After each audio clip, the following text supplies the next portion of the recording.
yes, we provide a party. That's our job. But when the party's done, what do? Right? That's the main thing. What are these individuals doing outside of their time after the party? Like we have to be making moves, bro. Like we're a business, right? We're an image. We got to carry ourselves in that way. And when you start revolving yourself with people that are in the industry, that are DJs, that are making moves, and you hear the goals that they have, they tell you seriously, like, bro, I don't want to DJ the rest of my life. This is Sad Boy Radio. And we got a special guest today. He's a producer, B5 resident DJ, and a member of Los Desvelados. Straight from the island. Go ahead and introduce yourself, bro. Yo, dímelo, mi gente, ya tú sabes quién es Lite. Estamos rompiendo los rompediscotecas, los cuervos, baby. Dímelo. He said a lot of stuff there that we're going to caption it saying speaking non-English. Shout out to Bad Bunny and the Grammys. Man, but real quick, go ahead and talk about, working with V5 and getting involved with them. That's a very big thing, especially coming from, the island. It all started during the pandemic. I remember that I was networking, going out, seeing Gordo, DJ Gordo, shout out to Gordo, and Uzi, and they were spinning at Tunnel. And at this time, the capacity at the clubs were really limited. But I was able to get through there because, I knew Gordo put me on the list. And then through there, that's how I met Sway, or I peeped Sway. He was always there. And I approached him one day and I was like, hey, esto, que la que hay, what's up? Can't really remember the words that I said, but it was really, straightforward. It was like, man, hey, I would like to spin with you guys. He was like, word. He was like, I'm going to hit you up next week. Took down my number. Boom. The rest was history. They started putting me on the schedule. But, the reason why I wanted to work with V5 is because if we're going to talk about Latin parties, reggaeton, you cannot have, you have to mention V5. They're controlling the city. Like everywhere you go is a popping party. And I'm fortunate enough to be part of that crew, of that group. And I like the vision that they have, even with the ladies with the Sorry Papi tour. Like, come on, that's really, really, really dope. And, teaming up with Sueños, this is the second year they're gonna do it. So just being part of that crew is a blessing, to be honest. They're building something huge over there, aside from just the company itself, but being able to put on for the Latinos in Chicago and build that festival that nobody has seen. And they have, this year that I was really, really happy to see Young Chimi.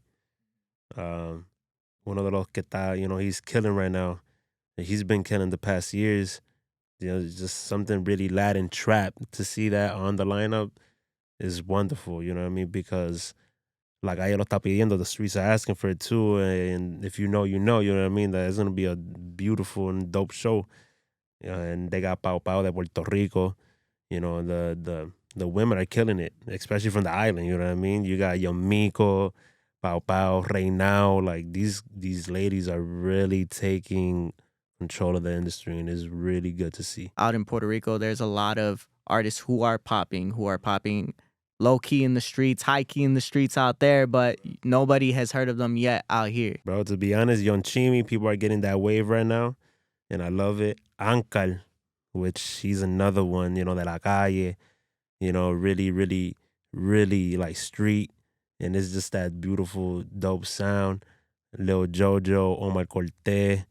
Like, there's so many artists, Alvarito Diaz, that I don't feel like people give them a lot of recognition. But if we're really going to be honest, when it comes down to, like, the Latin trap, but, like, I'm talking about, like, that hype beats type of stuff, you know what I mean? Like, talking about, like, fashion and J's and, like, just really, really expensive stuff. Like, Alvarito Diaz is on that list, man. Like, he writes a lot, too, for other artists. He wrote, for Rao, Viceversa, on that album.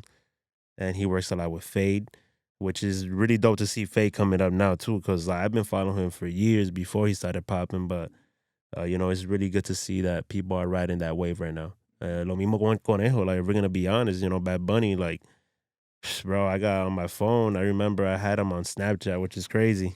Dude, I'm talking about this is like 2016. And I was on SoundCloud. I was just, scrolling through to see what new music is out there. And during this time, it was Raúl Alejandro, Liano, Alvarito Diaz. So Raúl wasn't really doing reggaeton at all. He was just doing R&B. English R&B? No, Spanish.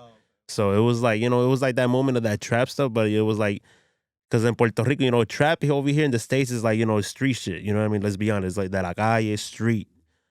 Pero in Puerto Rico, they flipped it. It was like more like, for the ladies. You know what I mean? Hablando explícito, talking really explicit. So Ra was on there. Liano was on that. And then that's how I came across Bad Bunny, o El Conejo. And the first song that I came across was Dile, the original. And I was like, man, this song is fire, bro. Like, the way I heard it, the melody, the vocal, and I'm never going to forget the thing that stood out to me the most was his engineer's tag, La Paciencia. And to this day, La Paciencia is, he works with him. He's part of his team. So I clicked on his profile, and then I listened to a couple songs. He only had like 4 songs before that, and they were all like rapping, like some little boom bap type of stuff. Not kidding you. So I took the Dile song, I downloaded it, and I started playing it at this bar that is right by Blue Light. It's till this day still. It's called Underbar. Now, I don't even know how the heck I got his Snapchat, but the thing is I had his Snapchat. But remember, Bad Bunny, he wasn't big yet. Yeah, un chamaquito, bro. Like, he was just fresh. And I remember this one snap, bro. Crazy. Que él estaba caminando in his hometown. Él es de Almirante Sur, en Vega Baja. And he's recording, and he was like, wow. And I'm translating. He was like, wow, man, these girls, like, he was just walking, like, they're listening to my song. And, bro, like, that was crazy. Like, yo sabía que el tipo iba a ser una estrella. I knew he was going to be a star. But I didn't know he was going to be a star to this magnitude. Because he's, like, almost number one, bro. He's like the biggest artist in the world. He's like, on top of Drake right now. Crazy. I sent him a snap that I was playing Dile at Underbar. And, he sent me un emoji de fuego, fire emoji. But I never, like, responded back. But, I was like, damn, man. Like, I should have just, like, like, started a conversation or something. But, things happen. But it's just beautiful to see, los Latinos, los Boricuas, estamos encima, we're killing, estamos rompiendo, you know what I mean? And for you to be a part of that culture, you're putting on for the Puerto Ricans out here. I think that's one of the biggest things that stands out about you. One, people don't fucking know if you speak English, right? We were just talking about that shit. I swear to you, I've asked like 10 people, I'm like, does Lite speak English? They're like, bro, honestly, I don't know. I don't think he does. That's why it took so long to get this interview, right? Because we've been talking for a minute. But even the DMs, bro, even in the DMs, I swear, you're fucking speaking in Spanish. So I'm over here trying to use Google Translate sometimes. I'm like, fuck. Putting on for the culture. Yeah. That's one thing. Mm-hmm. And representing the way you do, wearing all this Puerto Rican merch right now. This is my thing, right? This is the way I see it. I hope people that are into the nightlife scene in the industry, DJs, they could do the same. Because if you're really throwing a Latin party, I hope you're not just playing these songs because they're hot. I hope you're giving the crowd an experience, and be like, yo, what is this? What is this song? I want them to Shazam it, or I want them to do their history. You know what I mean? It's the same thing like when we listen to our favorite artists, Drake, Bad Bunny, Arcángel. They throw bars, and you be like, what did they mean by this? Me being, like a lover of music, I'm going to go to Genius. I'm going to be like, okay, this is what he said. And I'm going to, try to do my own research and my homework on it. And that's what I hope that other veterans in the industry do the same. You know what I mean? Give people, obviously, what they want because you got to provide a party, but also give people a learning experience and putting on for the culture. It doesn't really have to be Puerto Rico como tal. I do it because yo soy de Puerto Rico y el reggaetón es de Puerto Rico. There's different sounds of reggaeton too, though. You know what I mean? Colombia, you know what I mean? Argentina ahora. We have Chile. still tiene la base, though. La base que es reggaeton, pum, que vino de Puerto Rico, but they gave it a different sound. You know what I mean?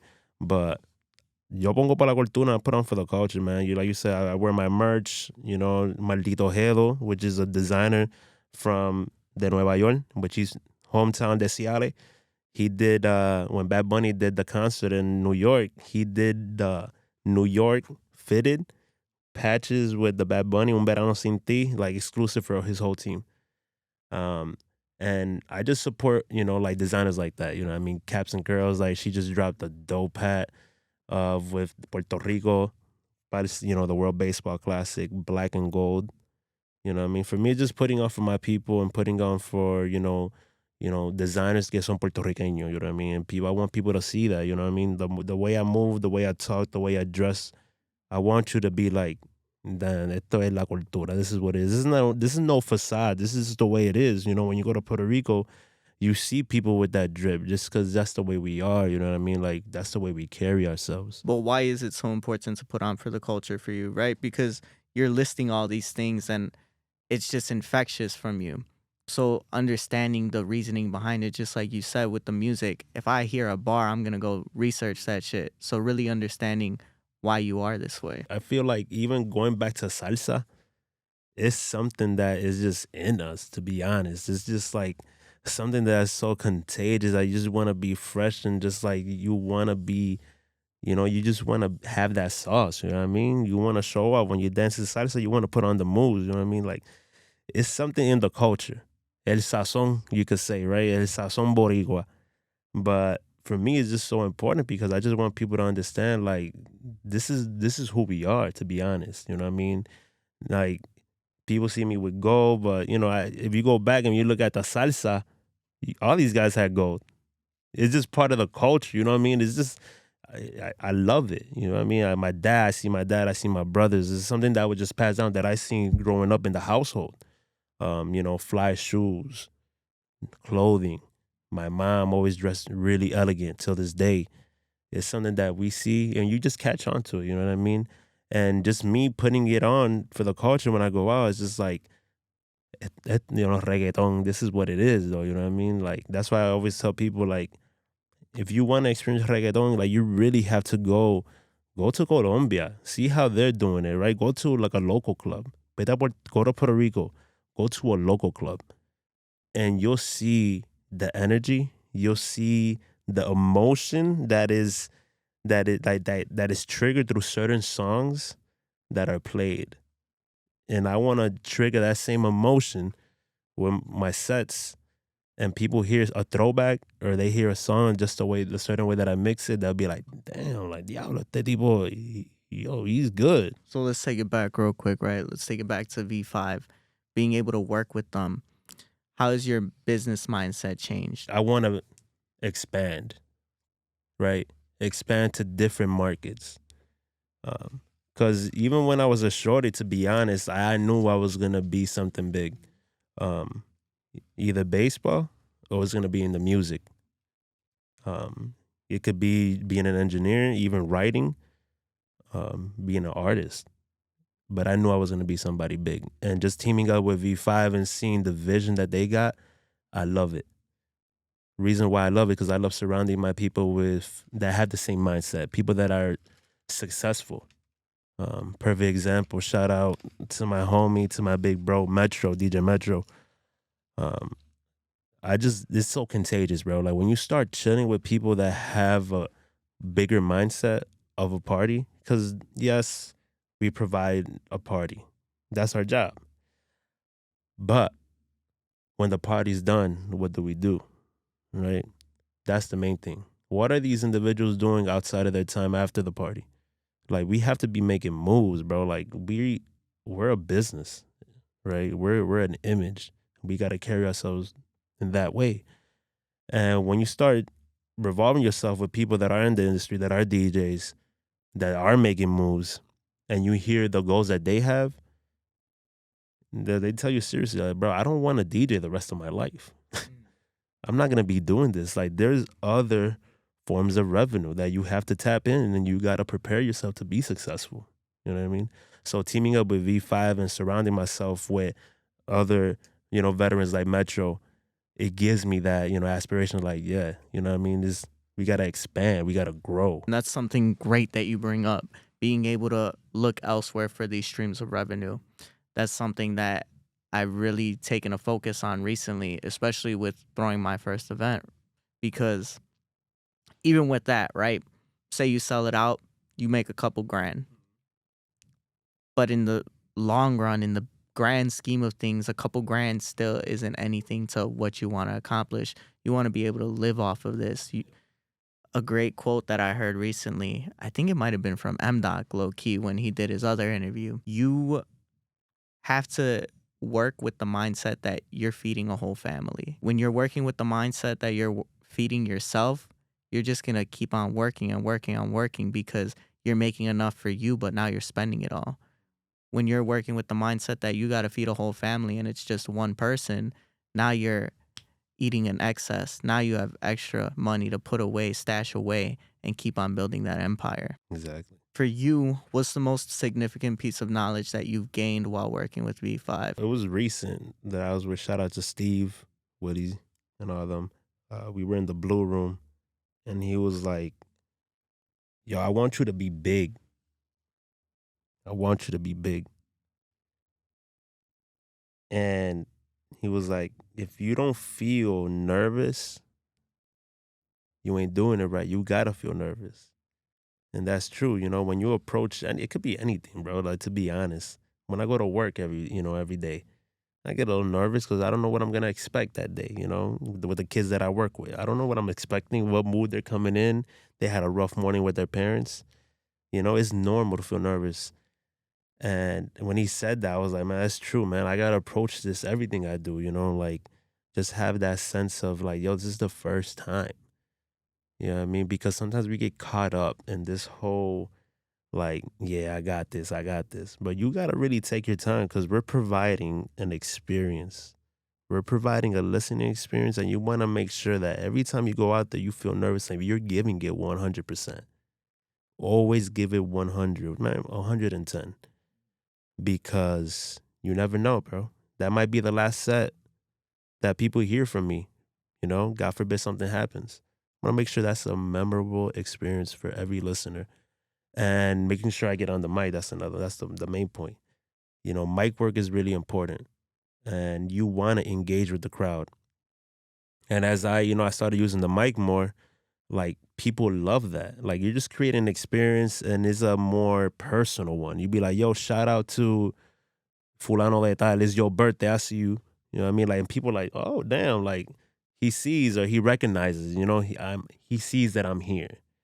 So it's like paying attention to the marquees when they're going out with the bottles. This is really important because first of all, these people are paying money. And obviously, you wanna feel special. It's your birthday, man. Like, yo, shout out to my boy with ICO. Shout out, yo. It's really important to make sure you give people this experience, and it's like your first time that you going hard.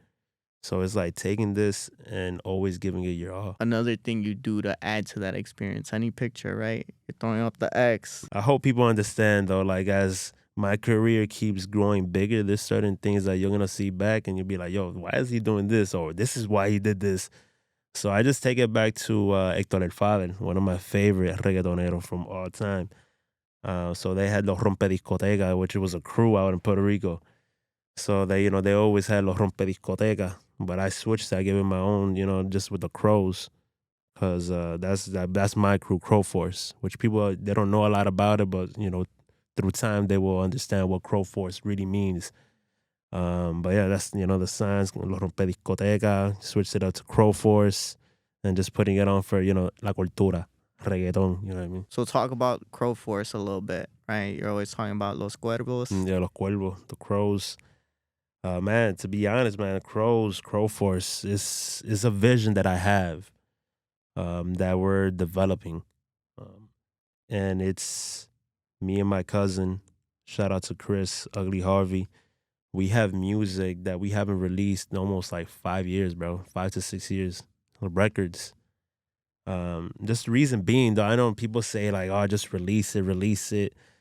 But for me, everything that I do is with an execution, right? Like it has to be precise, bro. Like I'm not gonna drop a song. Like for me, the reason why we haven't dropped our EP is because I want our EP to be a comic book, which is crazy that we say that because Metro Boomin just dropped Heroes and Villains, right? And it's almost like that comic book feel. But we had this going back to 2016, 17. We were talking about like, yo, when we drop our EP, we want it to be drop a comic book with it, Crow Force. And you know what I mean? It's gonna be exclusive, limited. Which we're still gonna do it. We're gonna drop him.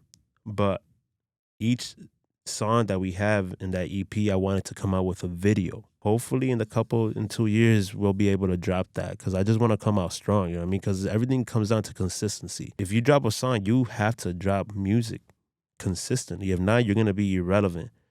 But the main question is like, how much music do you have to drop, right? Because at the same time, we're in this era where people don't really value the music.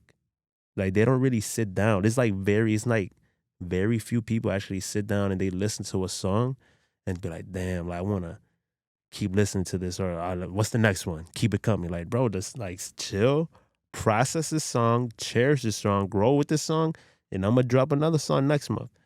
And it's just like having those good fans, right? Those good fans. And bro, primary example, I don't know if a lot of people know, but there's an artist called Ali Sastre, bro, from New York. If you guys haven't checked them out, please do.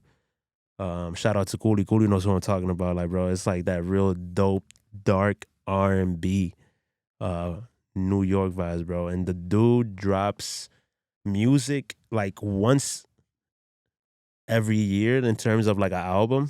He'll drop a single here and there. But the dude drops music, but it's like people are so they're anticipating for this music and they're waiting, and they just keeps them on their toes, bro. Like, and that's the type of fan base that I would like for Crow Force to have.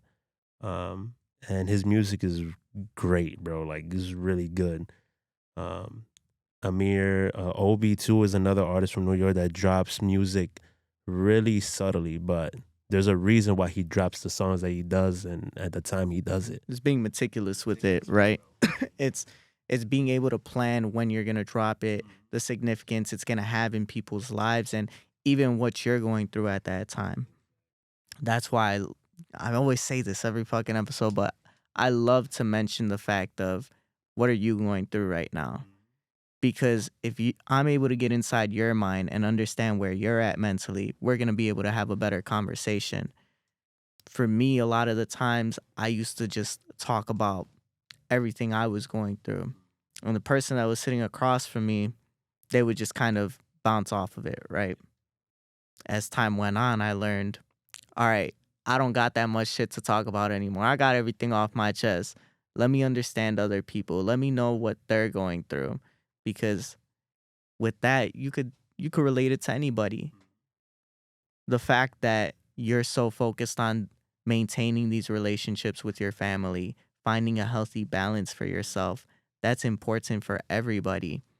The hard part is not everybody is able to realize that they need to make that change in their life. When you asked me that question, I had to step back real quick and really reflect on that because, man, for me, health is really important. And I always say it because without health, I won't be able to do what I'm doing. Just to be honest, I won't be able to perform my job to where I want to perform, right? Always, I want to give my 100%. And just being able to work out, and doing what I got to do. I do CrossFit at least 4 to 5 times a week. Just for me, it means a lot. And it's not only me, though. It's my wife and my daughter. I take my daughter with me and she does her workout as well. It's just really important. It's just creating that culture, that sense of culture in the household. Like, yo, health is important and we got to eat healthy. And, people, you could put what eating healthy is. But for us, is, just making sure that we eat what we got to eat and we do what we got to do. And we carry ourselves though in the proper way, being kind. Just it's really important, bro. Like, and just being tapped in with the higher power. To be honest with me, that's really important. Having God present, not having God number one. Because then, if God is number one, then that means He has to compete with what's number two. Nah, God gotta be all in all, and everything that I've been able to accomplish. I just give thanks to God that I'm able to be in the position that I'm in right now, and I'm able to be here with you and talk about my life and talk about what I do behind the scenes. Because people don't really know what I really do. I move pretty quietly, to be honest. I'm really, you know, to myself. I keep a lot of things to myself. I do what I gotta do. I'm not out partying like that. I'll stay have a drink here and there. But people be like, "Yo, bro, why you leaving so quick?" Well, it's just, I got things to do, though. You know what I mean? Like, to be honest, I gotta wake up early. I gotta make sure I take my daughter to school. I gotta go to work. I got responsibilities. You know what I mean? And it's really important that people understand that there's just responsibilities that we have to take care of. And it's really important because, like I said, it's like that whole thing with MDOT, like you got to have that mindset that you're feeding a whole family. And you got to understand that you can't be, a narcissist. It's just not about you. I want to touch on that religious part, right? That's something that a lot of people stray away from. Those conversations are hard, right? They say the 3 things not to talk about. I'm going to fuck it up because I don't remember the third, but it's politics, religion, and what the fuck's the other one? Money? Race? Right. Yeah. Those are the 3 things that you're not supposed to talk about, but we're going to talk about one of them right now. For you, even on your website, you have the quote up there. Everything is possible in Him who has strengthened me. Yeah. Everybody has, their little Bible verse in their bio, but you chose one that not a lot of people are posting. You put the whole thing up there. You didn't just put the Bible verse number and left it as that. So from there, I could tell he takes his religion seriously. He carries it with him every single day. The cross isn't for show. How has religion been an all-encompassing thing for you growing up and even to this day? I feel for me it's really different. I'm going to keep it 100. Just because my parents grew up, especially my mom. My mom, she's really spiritual, man. Like, and I love her. Shout out to mommy. Te amo mucho, mami. She's always praying, bro. To be honest, I love that lady so much. My dad, though, he did grow up in the church, but he was wild in his times, and through a lot of prayer from both ends of the family, he was able to to convert and give his life up to God, and now he's a deacon in the Catholic Church. He studied. He got his master's in theology. Actually, he studied both, at Moody College as well. So, like, just having my mom and my dad, and they're involved in the church, gives me a different perspective, you could say, when it comes down to religion. Because I identify as Catholic Christian, but any questions that I have, I could pitch it to my dad. I'd be like, "Yo, what you think about this? Or what does this mean? Or, man, I really don't agree with this," and we'll have a conversation about it, and we're able to grow.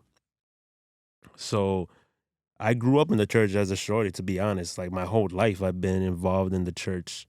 When I got to high school, I kind of didn't really give it my all. But then my senior year, I got like, it was calling me again. It was calling me.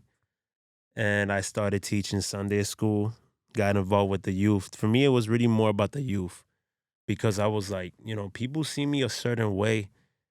And like, but what's wrong with this? You know what I mean? Like, my dad's cool with it, but why are other people in the church, they're like, oh my gosh, you know what I mean? So that's what fed me. It fed that hunger in me to wanna be like, you know what? Like, yeah, like, I love this though. Like, this is who I am. This is how I'm gonna carry myself. And then when I started working with the youth, you know, I didn't tell them like, yo, you can't do this, this, and that. But the way I would move, I hope they seen the way I was moving. This is the way we should be doing things. Doesn't matter how you dress, doesn't matter what it is. Be you, but be righteous though. Carry yourself with integrity and move the right way. Establishing your identity. You wanted to prove people wrong from the perception they had of you just based on basically reading a book, right? Judging a book on its cover. I had a conversation, actually, an old interview. In the interview, we're talking about how people are so quick to judge you, and sometimes it's easy to feed into that. It's easy to say, like, man, I'm just gonna be this person because that's what people think of me. And then there's the other part of you that says, okay, let me prove them wrong because I'm not that person. What was it that was calling you, though? I don't know if people are gonna understand, but it was just, I felt like there was something missing in me. That peace, that tranquility that only he could give us. People are gonna make comments, this and that, this and this, but there's always something that we have to, but there's something that everyone believes in. You can't say that I don't believe in nothing. Like, you believe in something. Bro, and I believe in God, man. Like, that's what it is, man. You know what I mean? I love it. There's always room to grow, which is crazy, right? Like, there's so much, like, in the Bible talks to us in many different ways. There's no right way. A verse means differently to you than what it means to me. And that's the beautiful thing. That's what I love about it. Because we could share a verse and I'd be like, man, this is what it means to me. And then we'll just have a whole full-blown conversation about it. And this is like, really, it's a manual, bro, to be honest. That's the way I see the Bible. Like, people be like, that's an old book. Bro, it's not an old book. Because obviously the stories that are happening in the Bible happened in those times. They had to be relevant. But the same situations that are going on, you could apply it and switch it to modern day. You see what I'm saying? You just got to take the time, man. Man, I didn't even want to get into religion like that, but I want to understand, right? Because the way that I view the Bible, I don't view the Bible as literal. When they say that Moses sent down balls of fire, or God sent them down, I don't view that as literal. I just try to read the story and, I'll talk with my dad and be like, what does this mean, though? How can I translate this in a different way? What does the balls of fire symbolize? What does the plague supposed to symbolize? What does anything in the Bible have to symbolize? What does it represent? And I feel like as we ask ourselves those questions and we read the story and we dive deep and be like, oh, but the Pharaoh was acting up. You know what I'm saying? Be like, and they'd be like, oh, okay. You know what I mean? Like, I understand, you know what I mean? Like, it's just different signs. They had to get their lick back on the Bro, Pharaoh. you know what I'm saying? And it's just more deeper than that, though. Like, man, like, I feel like we all go through hardships, to be honest, right? We all do. Like, you have to go through hardships. And I look back and perfect example. God became man through Jesus. Jesus carried our sins. He carried the cross. Bro, he was whipped, humiliated, right? Like, people were making fun of him, spitting on him. And it's like, if he went through hardship, we are going to go through hardship as well. You know what I mean? Like, we're going to go through things that are going to be tough in life. And that's another thing, is like having something that I know that I could hold on to and I know he got my back. You know what I mean? Because the enemy likes us focusing on the negativity in our life. So we'd be like, oh, this negativity. Bro, perfect example. Before I came over here, God is my witness. Before I came to this interview, I was driving behind a car, bro. And I was like, man, this guy's driving really slow. There was a red light. I was on Fullerton and Narragansett. Light turns green. The guy pulls, right? He drives off and then he brakes hard because there's cop sirens. Bro, you didn't have to brake that hard. And it was raining, so I hit him behind. And I was like, took a deep breath. I just started, Lent just started, got my ashes. I'm reflecting on the situation. I'm not letting my emotion speak for me. So we pulled aside. I came out and I was like, man, I got this interview. I got to be there on time. But I just kept it calm, hopped out the car. I looked at his car. He came out. He looked at mine. He's like, we good? I'm like, hey, if you're good, I'm good. We're good. It could have went so many different ways. I could have been, maldiciendo. I could have been saying bad words in the car when that happened. And that could have had a different outcome. But, I just took it chill, you know what I mean? And I kept myself grounded. And it's just through that practice, bro. Like, to be honest, just meditating is really important to meditate. And I meditate, making sure when I pray every morning, I get on my knees, bro. There's only one person I get down on my knees for, and it's for the King, bro. To be honest, like, I let it be known because that's the way I carry myself. But I make sure when I'm praying, I don't let nobody really see me doing what I'm doing because, that's what it says. So make sure people ain't seeing you, kneeling on the floor when you're in your house because, be like, oh my God, like, because you wanna do it from the heart. You don't want people to see you doing good things. Be like, I hope he's watching me doing this. I'm giving food to the poor. Hey, you seeing me? Or I'm giving money to the poor. I want to make sure people outside are seeing me doing good things. Like, bro, that should come from the heart. And that's the way you gotta move, bro. You gotta move really righteous and do what you gotta do. Start the day off on the right foot, right? But at the end of the night, before I go to bed, I reflect on things that have happened, certain situations that I probably could have handled better at work or in the industry, or things me personally, you know what I mean? Because, I'm married, been married for 8 years, but I've been together with my wife for 13 years. And people be like, oh, you so young. How old are you? 20, but I'm gonna turn 30 on Monday. Oh Yeah, shit! if God gives me, Happy the early time. birthday. I know, bro. So it's like it's beautiful, bro. Like people be like, they be looking at marriage the same thing. Like people have different perspectives, bro. Like for me, like I always see marriage as a goal. And now that I'm married, bro, it's beautiful, to be honest. Like, let's put it like this. I feel like people have too many excuses in life. I'm gonna be honest, bro. Um, and I'd be like, man, there's no time for excuses. Let's find the solution. Um, and don't get me wrong, like, bro, we've been married, we've been together for 13 years. Yeah, there's been some bumpy roads, but that's the point. You have to grow with that significant other. You know what I mean? Like, you have to go through those hardships. Being with somebody is like attending their funeral 1,000 times over because you're gonna be with so many different versions of somebody, and you gotta let go of who they once were and accept who they are now and continue to grow with that person. So the reason it stops working a lot of the times is two people aren't willing to work together to be together. Because you're going to grow away from somebody. That's bound to happen. All the friends you have in your life, you probably don't have them in your life anymore. The reason we're so keen on being close to our family members because they're family. If you grew away from your brother or sister, eventually one day you're going to come back together because you realize we're family. We need to love each other. And I'm not saying you need to love somebody to the point where you got to tolerate certain things. Yeah, that's different. But loving somebody enough to understand that what they want in life is different from what they wanted in life a year ago. For you, you pursued this music thing to the fullest end, and there's so much more to go. Being able to balance that, that's a huge thing.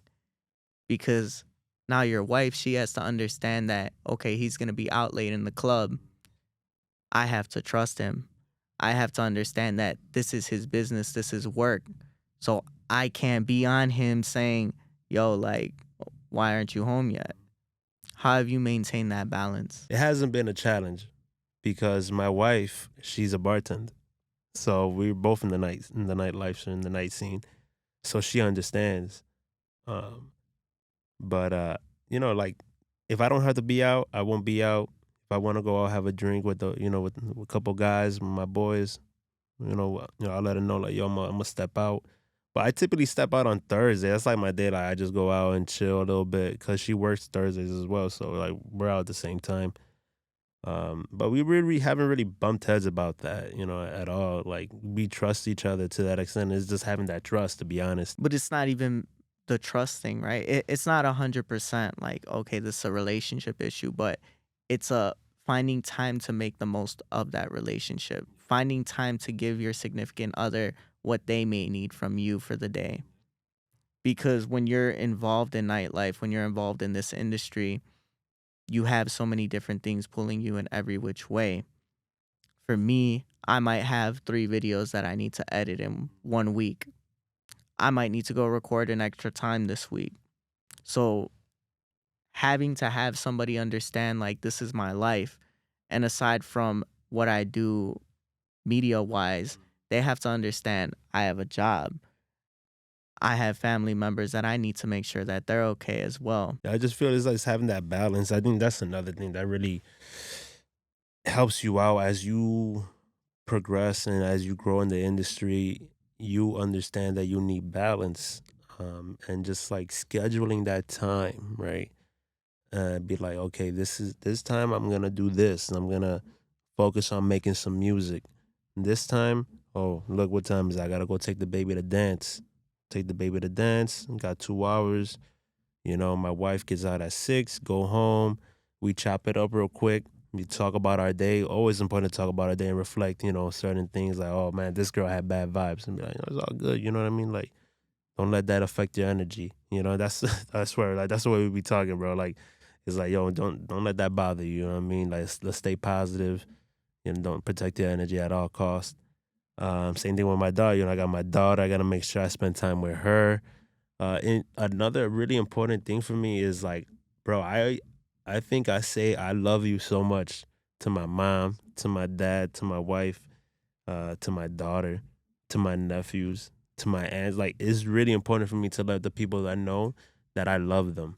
And I'm not just saying it just to say it, but it's really like, if you think about it, I think it was like a TikTok video I seen too. It was like, when was the last time you told your loved one that you loved them? Yeah, you hugged them, you said hi, but when was the last time you actually told them like, yo, I love you?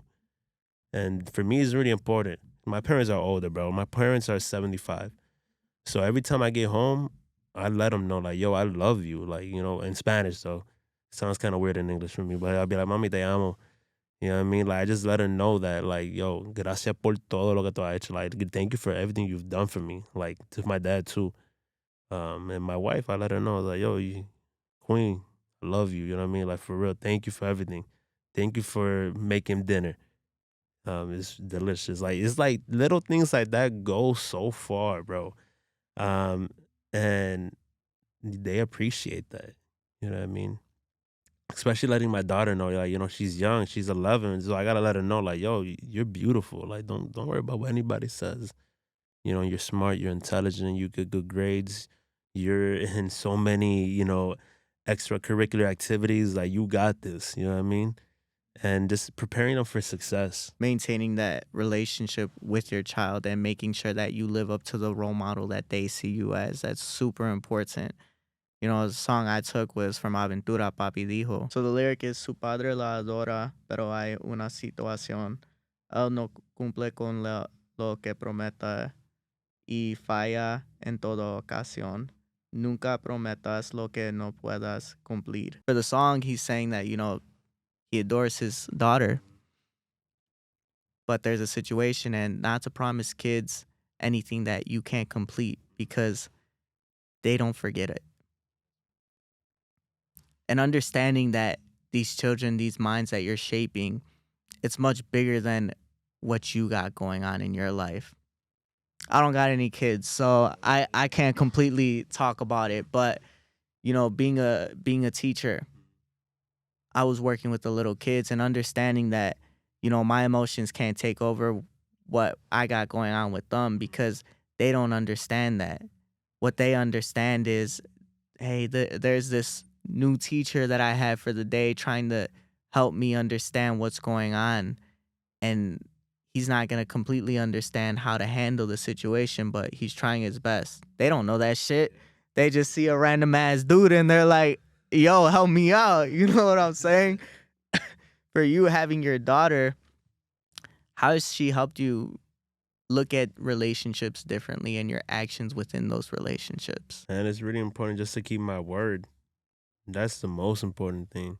And I always tell her that. I was like, yo, the most important thing any person has is their word. So if they say they're going to do that and they don't do it, you know what I mean? Like, you could promise all you want, right? Like, I promise or I swear. Like, bro, you don't got to swear. Like, I always tell that, like, even to the kids when I was working at the school, at my neighborhood school in Avondale. Like, yo, I swear. Like, bro, you don't got to swear. Just do what you got to do. Real talk. Going back. Handle your responsibility. You said yes. Make sure you do it. Keep your word, man, because that takes you a long way in the, like in the work field and in the industry. That's facts, bro. Like, your word means a lot. Like, if you tell somebody you're gonna be there for that set and you don't show up, bro, that you already damaged some relationships. And that goes back to family too. And, you know, having my daughter, like, I'm gonna be real with her. I'll be like, yo, if I can't do this, I'm like, we can't go, to be honest. Like, you know, we're on a time crunch. You know, mommy has things to do, I have things to do, but maybe next time. You know what I mean? And you know, I try to say 90% yes, 10% no. That's the way I keep the rule in my house, to be honest. Yes, yes, yes. But the day that Papi says no is for a reason, and they're gonna reflect on it. Like, why did he say no? But yeah, you know, and staying true to your word means a lot. And that's the most important thing to me. Where did that stem from? Where did you learn that lesson from? I don't really think my parents ever told me no, unless it was something that, one, was bad for me, or just two, it couldn't happen. But I can't complain, man. Like, my parents gave me everything. I'm gonna be honest with you. Like, it's not that they gave me everything, but I earned it too, though. Like, I had to get good grades. I had to, you know, do good in baseball. You know what I mean? Carry myself to, you know, to that expectation. And it wasn't like they were putting so many expectations on me, but there was like, yo, if you're gonna be in baseball, you're gonna do what you gotta do, and you're gonna take this serious. And same thing in school. Oh, you want to play baseball, but you gotta get good grades in school. And then even going, like, when I went to Clemente too, like, you know, shout out to my, you know, my La Gente Mía de Clemente High School. Like, they know, like, in order to play baseball at Clemente, you had to have a certain GPA. If not, you weren't being able to step on that field like that. Hey, they said we got too many Puerto Ricans at Clemente trying to play baseball. That's why they made that GPA rule, isn't it? That's crazy. How do you feel like you found that balance between the persona of Lite and who Emmanuel is? To be honest, I don't really feel like there's a difference between lo que es Emmanuel, or who Emmanuel is, and who Lite is. Just the reason why I chose Lite was because that was gonna be my artist name, right? My rapping name. But then I just stuck it with just like my DJ name. I don't really like going by DJ. Like, I just go like Lite.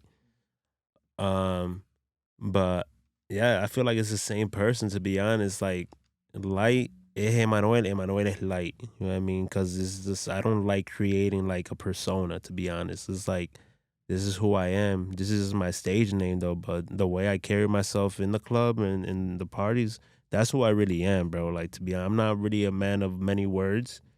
But when I do say some words, like, they're gonna have an impact, positive, you know, obviously. I always carry myself with, there's 4 rules in life. Don't use my words in an impeccable way. Don't assume, right? Do my best in everything I do. And it's really important, bro, like, to have that, you know, those standards in life. Because, like, you know, words, they create damage. So we got to be really wise in what we say and how we carry ourselves. And I see people in the industry that, you know, they have a couple of drinks and, you know, they say certain things, and it's like, you know, that's not cool. You know what I mean? We got to just spread love, to be honest. Like, I could sound cheesy as all, you know, people could say whatever they want to say, though. But for me, it's spreading love, bro. Like, and I know it's kind of like contradicting, because people see me and they be like, yo, this guy looks mad, or like, he looks mean as hell. Like, I don't really approve. It's funny. Like, yesterday, my daughter was like, yo, Papi, like, because she had the Salsa Congress, her team performed over there. And then she was like, yo, my friend said, like, yo, you look scary. I'm like, mommy, I was like, that's my face. Like, that's my dad always says. My dad says, like, that Puerto Rican stare. Like, it's just something that we have, though. But, like, you know, if you really know me, you know, it's all love, bro. Like, I always show love. That's just the way I look. But to me, it's really important to spread love, bro. Because there's too much, especially in the industry, right? You have to be like this certain person, or you gotta be tough, right? Like, bro, deja eso, bro. Like, leave that, bro. Just be who you are, spread love. Because like I tell you, bro, like, después de unos cuantos tragos, you know, people start like, esto y lo otro, you know, it's like macho man, like, bro, bájale, bro. We're just here trying to have a good time and party. You know what I mean? Have a good time. There's no time for that stuff for here, bro. So, like, you know, that's what I like to spread. Like, you know, I see the boys or the desvelados, I love, bro. You know what I mean? And when Santos became a desvelado, like, he kind of understood, like, yo, this guy don't really talk that much. But then I just started opening up, you know what I mean? Like, I was like, yo, messing with him, because, you know, me and him, hablamos en español, we talk in Spanish. So he was like, Acho, like, bro, like, siempre. Like, you know, I just like having those jokes, bro. Like, even in the group chat with the guys, siempre un vacilón. You just gotta have fun. You were there the first time I met Santos at Bounce. Yeah, it was you, M. Doc, and Santos. You all pulled up. I've told this story a couple times, but I tell Santos, I'm like, "You're Jay Santos." He's like, "Yeah, you're Sad Boy Radio." And from there, bro, like, we just started working together, you know. And it's crazy now because he's gonna be DJing at our event. So to see how far that's come, and he still tells me to this day, like, bro, you're probably the only interview I'll do again. The fact that he was willing, you know, with him, he doesn't talk a lot. Yeah. So to have him do the interview so willingly the first time, that was love. And he still shows love to this day. So, you know, I'm grateful to just be able to interact with him. Un chamaquito bueno, bro. Like, you know, good guy, bro, to be honest. Like, you know, it's just having, like I said, being just surrounded by talented, creative individuals. You know what I mean? Like, Los DSVLDS, we're just not a DJ crew. No, we're creatives. We all do different things. We're all tapped in the music as well. We create music, not only play the music. And then we have people that are artists, you know, that they have their brand. They create merch. Like this, yeah, cool, bro. Like, this is a movement. Same thing like Crow Force, Los DSVLDS is a movement, bro. It's a, you know, like it's a group that we're trying to create an impact in the culture of Chicago, you know what I mean? And let these youngies know, like, bro, you could do this, bro. Like, you could do this. There's no reason why you cannot. You know what I mean? You got to tap into the network, you know, network with the correct people. And surround yourself with the right people to be able to grow and have that mindset of expanding. You know what I mean? Because the world is so big, bro. Like we were just talking about here, right? Like when we go to different parts of the world, it's just so beautiful because you're able to get a new experience. You come back to your hometown and you have that muse that you want to create something. It's just like creating a new experience. Every time you create a new experience, you have a new story. You have a new story to go share with somebody, and maybe that story will impact them in a way where they're inspired to do something new. I want to touch back a little bit on the persona thing. You see it a little bit differently than the way I'm talking about it, because you see these people trying to act tough in the club. You view personas as their fake personalities. But I also think about it in a wrestling term. Sometimes these wrestlers, that's a part of their personality. They just turn it up times 100. That's something that The Rock said, you know, it was always me. My persona was always me. I just turned it up times 100. That way I can be more energetic. That way people relate to me. They connect to me. So when I think about a persona, I think about what makes you relatable. Why do people want to watch you? What's so important about you? For me, it became the fact that I'm talking about things that people are scared to talk about. When I was going through it, I was heartbroken. I was talking about that shit almost weekly. And a lot of people would say, damn, bro, like, don't you talk about something else? But for me, that's what I was going through. And it became the persona of, you know, Sad Boy Radio. It became Sad Boys for Real. So over time, I had to learn how do I separate that? How do I allow myself to be happy but maintain the brand I built, the person that I become? And for me, it was a hard identity thing that I had to go through because I was trying to find that balance. So sometimes I feel like people understand that balance and they found a way to cope with it. Cooley's a perfect example. Although he's original cool, but he's also himself. He's found a way to turn that up times 100 and put out these writings, put out these this artwork that people can relate to. People are getting that shit tattooed on their skin now. If I would have to go that lane then like that, explaining it, I would be like, just the way people could relate to me is just because I'm just like, you know, I just keep it chill, bro, to be honest. I like being in the back scene, you know what I mean? Like, just having a good time. No, I don't like being in big groups, to be honest. It's not me. I don't like being in big groups. I like just being like, typically it's just me and my wife, to be honest. Me and my wife, we just chilling, vibing to the music, having a couple of drinks, having a good time. Or it's just me and my boy Easy. Shout out to Easy. That's my bro right there. Typically just me and him. And we're just chilling, bro, to be honest. I don't like being in big groups. I like just being chill in the back end, you know, just vibing, you know, and then viewing just the atmosphere of the room because I don't just go out to go out. I just like going out to observe what people are playing, and how do those songs have a reaction to those individuals. So I'm pretty much out there, not really chilling, but I'm just studying as well. You know what I mean? Yeah, I'm studying, bro. I like studying the scene, and that's what I do, bro. When it comes to music too, like I'm a real nerd, bro. Like I like gear. Like it's just me. I'm really of a nerd at heart, bro, to be honest. You know what I mean? Calladito, tranquilo, just being on my own thing. Shit, bro. Well, I appreciate you sliding. I hope your car is okay. I know you No, we're mentioned good, it. bro. Nothing, thanks to God. Like I said, yo, God got me, bro. To He be said, honest. I got the ashes. I was Bro, you already protected know, today. man. You already know, G. That's going to conclude our Los Desvelados section. I'm sure we probably haven't gotten to one. I know Infamous is one, but the fact that we started this shit a year ago and we've been able to come full circle and do 3 in a row, that shit was raw as fuck.